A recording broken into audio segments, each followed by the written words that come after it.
Danny Green, tight curl, bobbles, loose, picked up by Hayward.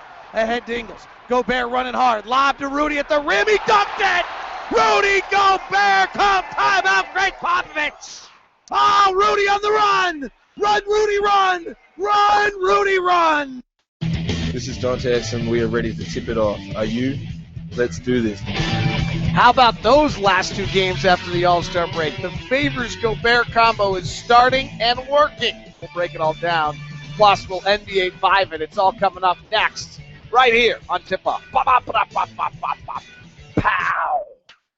How are you? I'm David Locke, radio voice of the Utah Jazz, Jazz NBA insider. So glad to have you with us. For those of you that usually do this live, I apologize. I got 2 phone calls this morning from NBA people and hadn't talked to them since the trade deadline and wanted the scoop of how things are playing out and what's taking place and all of that. And so I got some great insight. I talked to somebody about Pleiss as well. So I have some notes for you on that we'll get to during the broadcast. If you're new to this, you can catch it as both a video cast on Google Plus as well as a podcast on any of your podcatchers, iTunes, Stitcher, whatever it might be. And if you get a second to give us 5 stars on that, we would greatly appreciate it. Super appreciate it. Usually it's first thing in the morning. We're sharing a cup of coffee or whatever it is you enjoy. Instead, I'm on my 3rd set of espresso of the day, so this could be a good show. You can follow us on Facebook. I'm David Locke, as well as Locked On Sports. David Locke's kind of real-life stuff I threw out there for you. Locked On Sports is the sports stuff. We also have the Google Plus community at Locked On Sports. You can follow me on Twitter as well. We've been doing some stuff at Spreecast as well as Google Plus. On the road, Spreecast seems to be working better. The downside of Spreecast is twofold. One is the video only stays for 7 days, and 2, I can't do screen share, which I plan to do today on a few things. Is that a problem for you? Are either of those problems, or would you rather just go to Spreecast where things seem to work a little bit better? Is it a problem for you if we're switching between Google Plus on home broadcast and Spreecast on anything that's not done out of the home mess? This is office cleanup day for me today, by the way, so hopefully all this crap around here, various daughters' golf schedules, scratch paper stuff, will finally be cleaned up. All right. Is that good? Those are the questions I had for you today. If you're a Jazz fan today, you are happy, but we start off the show every day with 5 minutes of general NBA talk. Let's do the NBA 5. This is Derek Favors, and you are Locked On Jazz. Thank you, D. Faves. I'm going to start with the Spurs because I want to talk about the Jazz, but I did my prep last night for the Spurs, and a bunch of things jumped out to me that just weren't right about that team. One was that when Manu plays a lot, they're not winning anymore. When Manu plays 25 or more minutes, they are suddenly 13-13. Danny Green is having a career low year. In February, Kawhi Leonard is supposed to be the franchise piece, 39% shooting, 30% from 3. Tim Duncan's the one guy that's been there, and Tony Parker was, 1, unnerved by Dante's length, but 2, just wasn't right. What I'm seeing happen with the Spurs is their older 2 guys, Duncan and Ginobili. Duncan seems fine, but Ginobili's not quite right, and they're asking Danny Green and Kawhi Leonard to take larger roles. And, there is a chance that Kawhi Leonard is not the next superstar in the NBA, and that this is asking too much out of him. You compare the way he played to the way Gordon Hayward played even last night. Hayward was having a tough time shooting, but still getting the line, doing all sorts of things. To me, it's a pretty stark contrast to what Gordon was able to do on the floor last night to what they may be asking Kawhi Leonard to do. I wonder if we've stretched who Kawhi Leonard is a little bit in this process. So just the Spurs don't look right. All year long I've said that I think it's, the Warriors, the Grizzlies, I think the Mavericks are legit. Spence brought that up last night on our pregame show. And the Spurs and then the Thunder probably I still think are pretty legit. I'm not sure on the Spurs. You never want to close the door on them, but I'm certainly not sure. And last night was a game that the Spurs win, and they didn't. And if they were playing somebody else similar to the Jazz last night and they lost that game, I'd be red flagging them right now on the NBA 5 as well. Andrew Wiggins dropped 30 last night. in January, since January 1st, 25 games, he's shooting about 46% from the field, which is really high for a rookie.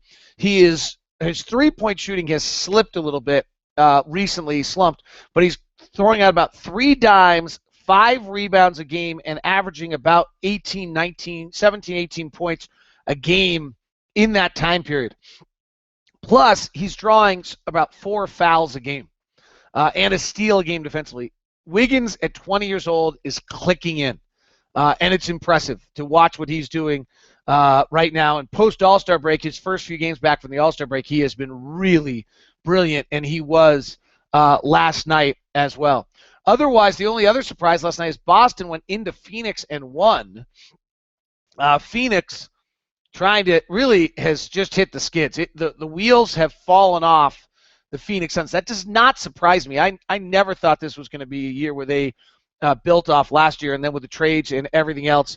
But they're now playing Knight and Bledsoe as their backcourt. Tucker, Markieff Morris, and Alex Len. This is their team. It's not as though they're missing a ton of guys right now. This is what they're going with, and they lost to Boston last night in a game that they, if they're in a playoff push, they probably need to win to some extent. I'm not sure that they're in a playoff push right now at all. The team that everyone's got to keep a little bit of an eye on and watch and try to figure out still is Chicago in the Eastern Conference. Chicago last night went back to Thibodeau defense, but against a team that without Michael Carter-Williams and starting Jared Bayless as a point guard in Milwaukee, you can shut them down. That's exactly what they did last night. They held them to 71 points on the night. The real one to watch for with the Chicago is just to keep an eye on Joakim Noah. It goes as he goes, but he played 32 minutes last night. He had 16 rebounds. The highlights I saw last night looked like he has bounced back. That's really a big deal for them. They're without Taj Gibson. They've seemingly been without one of those bigs all year long. Nikolai Mircik had a huge game, 16 points, 14 rebounds for them. And the Mike Dunleavy return is a little more important than I think people realize. Every now and then there's these guys on individual teams who really make an enormous difference to who they are. And the Bulls are 36-21. Guys like me have kind of counted them out all year. And you begin to wonder if somebody like Mike Dunleavy is actually the key to everything for them. His ball movement, it's weird. Like, how could a guy averaging 9 points, 4 rebounds, and 2 assists be the key? But he's their number 1 plus-minus player on the entire roster. If you look at the differentials when he's with them on or off the floor, it's an enormous difference. The Dunleavy, with the offense is when the defense is on the floor, they're a little bit better, and offensively, they're a little bit better. It's not enormous. I think I overstated that. But somehow maybe that matters somehow. The one that's interesting to me about the Bulls that makes me think that they are very, very legitimate, that I looked at the other day, is other than Doug McDermott, who they've just been terrible whenever he's on the floor. He may be Jimmer number 2. Every player on their roster has a differential of 3 or better when they're on the floor. That leads me to maybe think that the Bulls might have a pretty special combination. It'd be interesting if, how this is all going to play out. If it ends up being Chicago, Cleveland, and right now that's the 3 and the 4 seed in the Eastern Conference Finals, upsetting Toronto and Atlanta, it'd be curious if all of that kind of goes by the wayside, all the Toronto and Atlanta and all that that's taken place. Washington's a disaster. They've lost 8 of 10. That, my friends, is your NBA 5. This is Dante Exum, and you are locked on Jazz. All right, Dante, let's talk Jazz basketball. How about that last night? They were fabulous. Just absolutely fabulous. For 2 nights in a row, you got to get giddy. If you're a Jazz fan, the last 2 nights have just got to get you ecstatic. I know Quinn's going to want to quell it, and the front office is going to say, cool the Jets. No, we're seeing what's happening here. And you're beginning to see, if we don't have an injury and we keep playing like this, we're 15-15 for the last 30 games.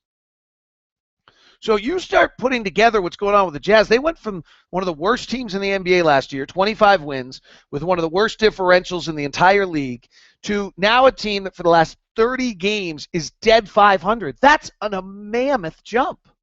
But what it really means is that a year from now, they could be 500. There's a chance I don't want to get too excited, but there's a real chance that we're watching the building of 25 to 35 to 45.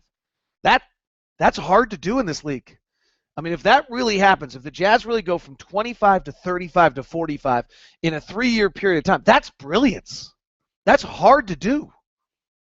You know, it's nice to say you're on a rebuild, but there's a lot of teams that don't get it. Now, how you get from 45 to 55, that's really a bitch. That's really the hard step that has to be made. That's when you're melding. I mean, look at Phoenix, right? They jumped ahead of this process, a little less building, and now suddenly you're kind of caught in a quagmire. It's going to be interesting to see how the Jazz, if they can find a way, how do you really steal 10 more wins? But you steal them with games like last night.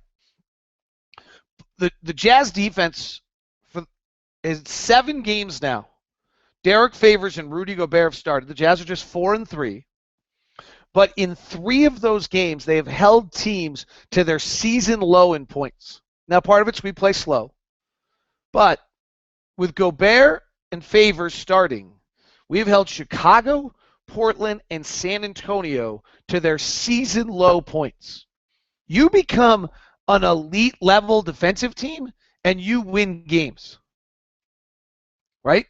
The Jazz defense with Rudy Gobert and Derek Favors on the floor this year is a 100.5 points per 100 possessions. Locke, what the hell does that mean? Advanced metrics average is about 103.7. In fact, let me find it for the median right now. I think in the league's a little higher than that. The median in the league, 15th in the league, is about 103.6. Okay, so it's about 103.7. That's kind of where it's been for the last few years. Golden State's the best in the league at 97.6. Milwaukee's second at 98.9. Houston's at 99.7. Portland's at 99.8. And Memphis is at 100.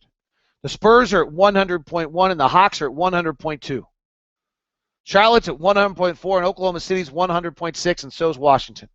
Okay, so the top 10 defenses in the NBA are at 100. It's where the Jazz are playing right now. And those teams win. If you're a top 10 defensive team in the league, you're winning. Golden State, Milwaukee, Houston, Portland, Memphis, San Antonio, Atlanta, Charlotte, Oklahoma City, and Washington. I mean, Charlotte's not great, but Charlotte has the worst offense in the NBA, and they're still almost all right. Charlotte has the second worst. Philadelphia is still in the NBA. Milwaukee's offense is not very good. It's in the bottom 10, and they're good. Why? Because their defense is great. If your defense is great, you win. When Rudy Gobert's on the floor, the defense is just great, period. But there's more to it. Quinn said it last night. There really is more to it. When Gobert's on the floor, the defense is a 101.4. Should get better, by the way. He's 22. When Favors and Gobert are on the floor together, it's a 100.5. All right, now we got to figure out how when Favors and Booker are on the floor together that it's good. Like, we got still many, many steps. This deal's not done. But they are changing games. They have completely knocked 2 top 10 level offensive teams, the Blazers and the Spurs, completely out of their games. It's ridiculous how good they are. Absolutely ridiculous. The Jazz are just doing terrific work as a program under Quinn Snyder. And it is, Quinn's point last night is, hey, Rudy's had a huge impact, but it's more than Rudy. Dante's defense last night was fabulous. Trey Burke put out the effort. Elijah Millsap has become a big-time defensive player for the Utah Jazz this year.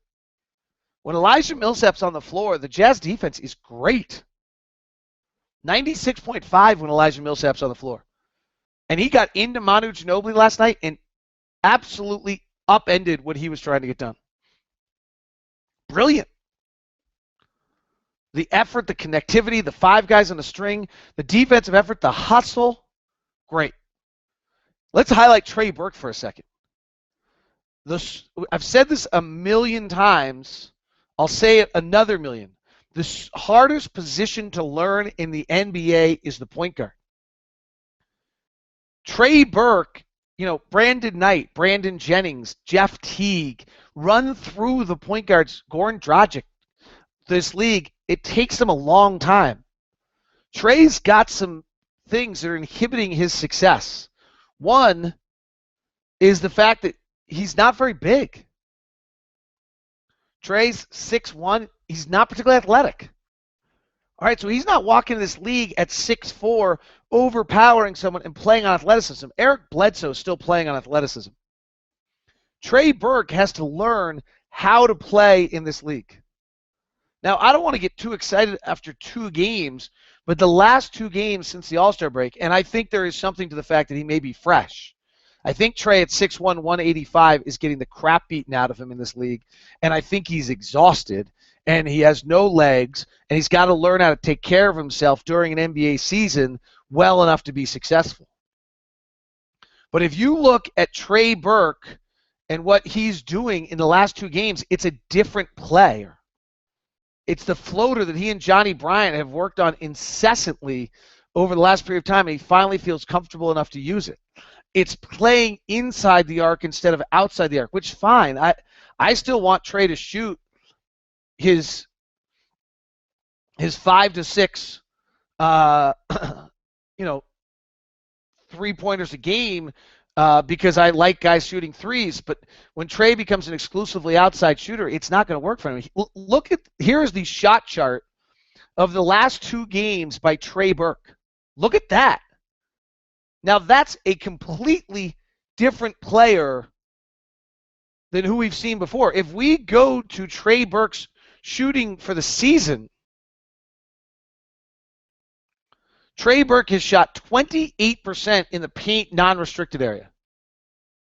So in this area, right in here, paint non-restricted area, Trey Burke, he's still, in the last 2 games, he's still 9 of 37. That's, wait a sec. Oh, wait, no, wait. Don't worry. There we go. He's 5 of 9. That's where he has been at 28%. Look at this mid-range game he suddenly has. All right, 67%. Why? Go back to the shots. All this little stuff over here. This is the stuff he's working on. And what is this? This is the fact that Trey is going to struggle at the rim. Trey is short. Trey does not have great athleticism. He's not rising to the rim and dunking like a Westbrook or a Bledsoe. He doesn't have that. So he's got to learn how to play. This area has not been a success for Trey. How does he avoid it? Trey was getting caught with nowhere to go. He'd penetrate, circle around, have nothing in there, not create. Well, look at this. Trey is discovering a short mid-range game. And Quinn talked last night about the progression of what's going to happen next for Trey. Teams are now going to start taking that away, and then he's going to be able to start making plays. Right now he's not getting any assists. That's fine because teams are worried about the role of Favors or the role of Gobert or something else. Now Trey has to open that stuff up. But this is where this is an enormous step for Trey Burke. If it lasts, this is career-changing. This makes him a viable point guard in the NBA. And this is what you have to let him learn. This is where you can't make rash decisions. Now, you might still make some decisions that there's a different type of guard you want, things, but you can't cash out. This is Kevin Pelton has been huge on this with us. You can't cash out on a guy this early in his career. It's way too early. And these last 2 games, maybe it's the defenses, the style they play, or maybe it's Trey learning where he can make progress and make plays in this league. I mean, if you contrast this to Trey's shot chart for the year, which I will load up for you right now, 27% right here. Mid-range is not bad. 43% is not bad on the mid-range. League average is 38%, and you're going to have to take 40% of your shots mid-range. Okay? At the rim's not good. 47.6%. That's not a strength. Avoid it. Turn this right here. turn this right here into a strength. If we get into more detailed zones, this right-hand side, look at this. He's only 14 of 39 this year on the angle right. He's only 5 of 15. These are new shots for him. He's taken as many of those shots in the last 2 days, frankly. This is where Trey is suddenly developing a game, learning how to play, what do his weaknesses prohibit him from doing, and how does he play around it. That's what a second-year player in the NBA does. Elijah Millsap is learning what he can get in on guys and get up on their body and change them. Okay, there's a lot of stuff he can't do. He now goes to the offseason saying, all right, with the things I can't do, what can I learn and do? It's pretty terrific. I feel like there's a million things I've forgotten about. There's a bunch of plays from last night that I wanted to look at. I got those 2 phone calls and wasn't really able to. There's one Gobert play that I wanted to jump into and look at, if I may, that I thought was game-changing in the fourth quarter and also exemplified what's so special about Rudy. Rudy's length is really, really special. But more than Rudy's feel for the game, his anticipation and his constant movement and his ability to go from one play to another is actually bigger than that. Let me see if I can find the play I'm looking for. I think this is going to be it. There was a timeout around it, but it's a 10-point game. Let's see if I can get the screen. All right, I think I'm going to have it here for you. It's a 10-point game in the fourth quarter with about 8 minutes left, and the Spurs are coming at the Jazz. Let's clarify one thing about last night, by the way. There's nothing fluky about it. Spurs had lost 2 in a row. The Spurs had 2 days off. They had to have this game last night. I mean, they had to have this game last night. 6 minutes to go in this ball game. The Jazz are up 10. So here's San Antonio is a dangerous. We have Ron chatting here, and I don't have a mute button. Whittle away very, very quickly. Jazz need to be very, very. This play to me is the essence of Rudy. Parker drives. Rudy cuts off the drive. There's one action. Now Green drives. Rudy cuts off the next one, blocks it, gets his own rebound, outlets, and they foul. This is a nice pass by Ingles. They foul Booker. Okay, let's go back and watch this play again. This is ridiculously great. To me, this is the play of the night because this is an 8-point game or a 10-point game with 6 minutes left. They get this to 8. It gets to nervous time. We're not a great closing team. And then, so Exum is tight on Parker. Parker gets there. First of all, look how far away Rudy is right now. Nice job by Ingles to alter Parker's drive to get in there and dig in. That's what he's supposed to do. Exum got a little overplayed there. They pushed him away from the pick. Rudy is at the elbow. Rudy now comes down. Parker cannot take this shot because you have Rudy Gobert coming into it. Now they flare it out. Nice digs on the Jazz. Look how everyone now gets back to their guys in his set. And Green drives on Ingles, and he beats him. This floor spread. Here's this now. Gobert comes over. It's worth noting Trevor Booker makes a big play here. Trevor Booker slides over to take away Duncan's passing lane to Duncan, but also Gobert stays attached long enough. Now Green goes up. Gobert blocks it and rebounds. That's in one play.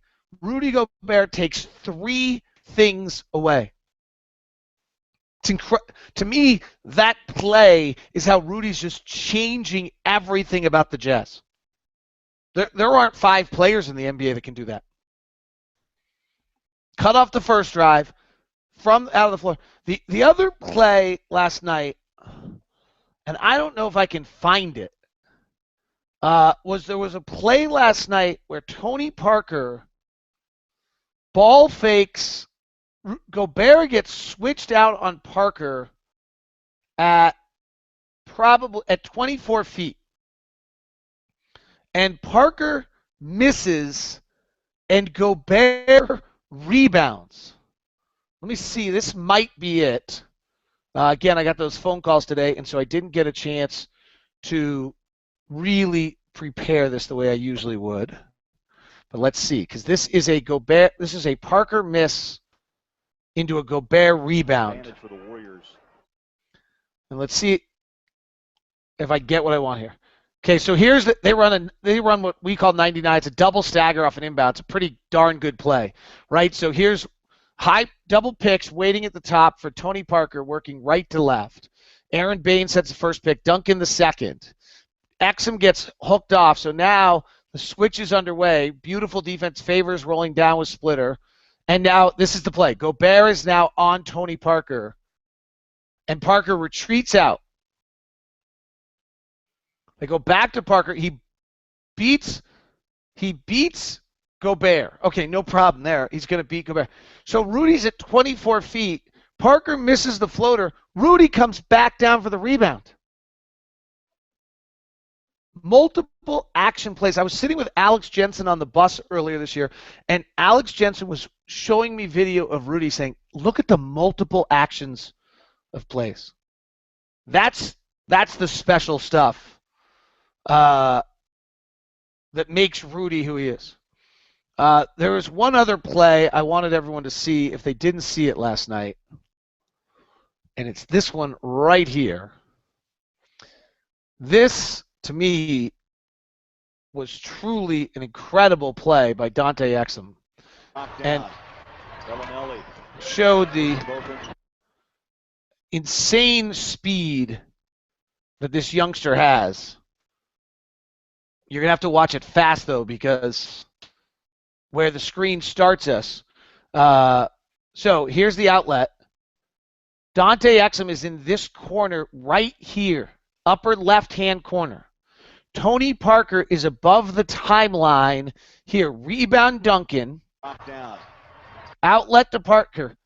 Already, Dante Exum, the energy level here is terrific, has already now got to the free throw line. So the outlet comes to Parker. Parker crosses the half line. Dante Exum catches him from behind, knocks the ball away to Gordon Hayward.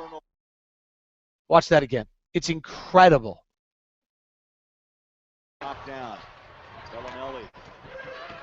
That speed right there is what separates, and that effort is what separates Dante Exum. You rewatch this game, and what you will see early in the game is Dante completely taking the Spurs out of their offense with the defensive game plan. The Jazz game plan defensively last night was terrific, forcing these guys to get out of their natural pick and roll. And if we're going to view video today, we might as well watch one more because everyone loves a good Dante Exum play. These two plays right here by Dante Exum, though, are why you draft him when you do, because these are plays in which you can't teach. You can't teach that speed to catch Tony Parker, and you can't teach this court vision. San Antonio. Season low for the Spurs is 81. Here's Hayward, left side. They get in the swing. Ingles rotates it. Here comes Dante. As Dante starts this drive, he's on the right corner. Favors is on the left block in the what they used to call the dunker. They now call it something else. Outside the key, behind the glass. Dante drives.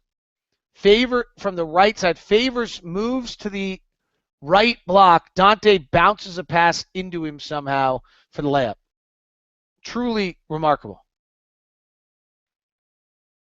We're up 11 with 5 minutes left in this game. This is almost the dagger. I put the Jazz note on it a few minutes later. But here it is again. Dante drives. Duncan cuts him off, and how he spins Duncan around like a top for a dunk for Derek Favors. Just terrific. All the way around terrific. Let's see if there's any questions that came in today. Oh, there are many. I probably should have taken them before I did the video. Ginger, I love Rudy and Trevor's and Elijah's energy and nasty. I think it's contagious. Maybe your best assets to the team. Thoughts? The team is playing hard together. They're enjoying each other. I don't think you can maintain this defensive effort for, the whole season. I think, let's not But yes, I think absolutely. Absolutely. I mean, I totally agree with you. And Elijah and Trevor really have a toughness to them. You got to have a toughness to you. You know, some of the problem with various guys you're talking about, they don't have any toughness. You can do a lot of good things. You got to have a toughness. What is the contract situation for Ingles and Millsap? Have they both earned rosters next season? Millsap is non-guaranteed for the next 2 years, but we control him. I don't think Ingles is. I don't know Ingles' contract. I think we need to. Those are pieces. You got to have an upgrade. You can't have. I don't think you can start Joe Ingles 30 minutes a game and be a playoff team. But I love the way Joe's playing. Maybe you can if you got the right guys around him. Maybe that's not fair. I mean, Joe just continues to get better and better and play better and understand better. And I'm always impressed how rarely he gets beat defensively. I noticed last night Trey always comes back for the ball for a rebound while Dante forces an outlet pass. Is Quinn telling him to come back, or is that something still Trey needs to work? That's why Dante's starting and Trey's coming off the bench. That's it right there. It's like the number one reason, honestly. Like that coming back for the ball that Trey learned at Michigan, did at Michigan, played with a 35-second shot clock, one of the slowest paced teams, is a habit he's got to break. Quinn does not want it. It's a good pickup on your part, Adam. Part of the recent Jazz dominance seems to stem from rebounding, especially tipping boards back out the perimeter. Has there been a recent focus on rebounding in practice or simply personnel and energy? Just personnel and energy. I think, getting a hand on a ball, trying to make a play, but they don't practice back tapping out in some fashion or don't have any set play. I know Dallas did with Tyson Chandler. We don't do that. And Peter, if I've got the right guy, I think you sent me a note or someone sent me a note or I somehow saw somewhere where you made a comment that you love listening to the broadcast because you get smarter every day when you do, and it's the best compliment you can ever give to me. I really appreciate that. I grew up listening to Greg Papa on the Warriors broadcast, and I always loved listening to Papa because I felt like I got a play-by-play game, but I also learned more about the league and knew more about the game every night when I was done listening, and that's very much of what I try to do. So thank you. That was the best compliment you could ever give me. Was last night the best defense that you've seen Dante play with Gobert, Favors, Hayward, and Dante? The Jazz D looks good. Could it be top 5 in a couple of years? Yes, absolutely. You could have elite ball stopper at the top with Gobert and Favors, and you go find a Tony Allen, Elijah Millsap type as one with Courtney Lee, right? Like we're building Memphis, guys. We're building Memphis. We just have a wing scorer, and Gordon Hayward's better than anything they have. They have Marc Gasol's probably better than anything we have, but we're building Memphis style team.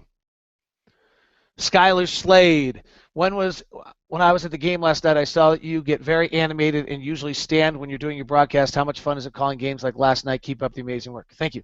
I always stand if I can, if our arena allows it. I think I sound better and I am more into it. And I have the best job in the world. It's great fun.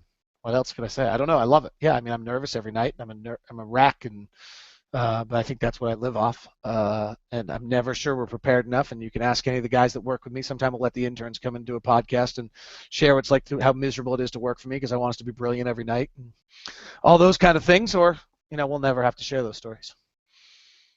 What's the deal with the out-of-bounds play where the guys are stacked at the free throw line, the 2 first guys cut without any intention of getting the ball, and the third guy's an automatic pass that if pressure is always stolen? Okay, it's not that bad.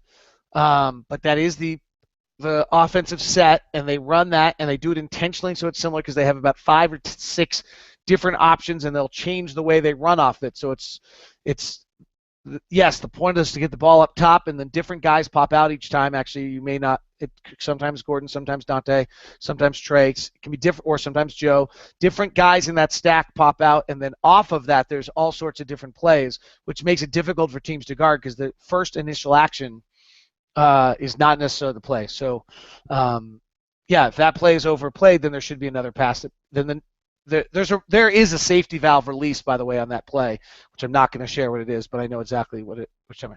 If the Jazz pursue a free agent this offseason, who would you want to target? Too early. Sorry, Daniel. I'm going to just enjoy the last 2 nights' wins. Happy to see Cantor doing well in his first games in OKC, but wondering why his assist shot up OKC's system or something else. I think he's trying to be a good teammate more than he probably was here. I think he felt as though he was being, had some level of disservice being done to him here. The the contract negotiations in the offseason might have had a lingering aspect. I mean, they shot for the moon with the Jazz, and the Jazz kind of response was, okay, well, if that's where you are, then we'll go through the season and talk about it again in the offseason. And, they evidently may have taken that as an enormous slight. And when you hear these comments that the Jazz aren't interested in his development, which is total crap, considering I know how much time the coaches have worked with him and spent with him and done with him and how much better he is. So I have a hard time buying that, but that may, you got to all right, so they believe that. So where was that stemming from? Maybe that's where that was stemming from. Yes, I have so much coffee this morning, I've gone to a different cup for the second set. The improvement and changes Trey has made, you just described, can they translate to starting, or are they magnified by playing second point guards? Can he be happy coming off the bench? If he gets 30 minutes a night and scores 20 points, he might be perfectly happy. I think the lineup is working well for the Jazz as it is. And actually, interesting note would be what the Jazz defensive rating is with Trey on the floor since he's moved to the bench. By the way, the Jazz have officially signed Jack Cooley and Bryce Cotton to 10-day contracts. Cooley is the big man out of Notre Dame, 6'9", and Cotton is out of Providence, if I remember correctly. Was in training camp, or was a workout for the Jazz. He's 6'1". He's averaged 22 points in the D League, 5 rebounds, 5 assists at 6'1". And he scored over 40 twice. But in D League, that's a little misleading because of the fact that they play that crazy style. He was all big, first team biggest. I'm pausing because I'm going to look it up, because I remember when he worked out for the Jazz, I thought he was pretty good, but you weren't quite sure what position he played, and he was pretty small. But he is tough. And there's really something to just being tough. And my memory was that his Providence numbers are interesting. So give me 1 second here, and let me see if I can find what I'm looking for online. This is one of those shows I'm going to finish and be like pissed that I didn't. There were like 100 things I think I wanted to show today, and I'll bet you I got to almost none of them. I'll have to find that for you. But my memory off the top of my head on Cotton was that there was something in his numbers at Providence that were pretty awesome, and just kind of said to you that despite his diminutive size, that he had a little something to him. What was it? 22 points a game, 45% from 3, 5 free throws a game, 5 rebounds, 5 assists. Might have been the 5 rebounds. Oh, no, wait, that's his Austin numbers. Let's see. 22 points a game. 4 rebounds, 6 assists. I guess it's just a score. It's little, though. 5'11", 6 feet, 163. The other thing we've done is we've just got a bunch of Leos. Every single player we're signing is born like August 11th or 12th, because I'm born August 12th. This is how I notice this. But Bryce Cotton is August 11th. Elijah Millsap is August 12th. And I actually think that Grant Jarrett is in that area as well, or someone of that nature. I just, weird things that I would notice that nobody else would. All right, that is tip-off today. Grant Jarrett's July 8th. Hope you're well. Thanks very much for tuning in. Hope you enjoyed the show. I'll be thinking about all the things I forgot to do on the show today. But we have tomorrow, so I'll talk to you for tip-off tomorrow.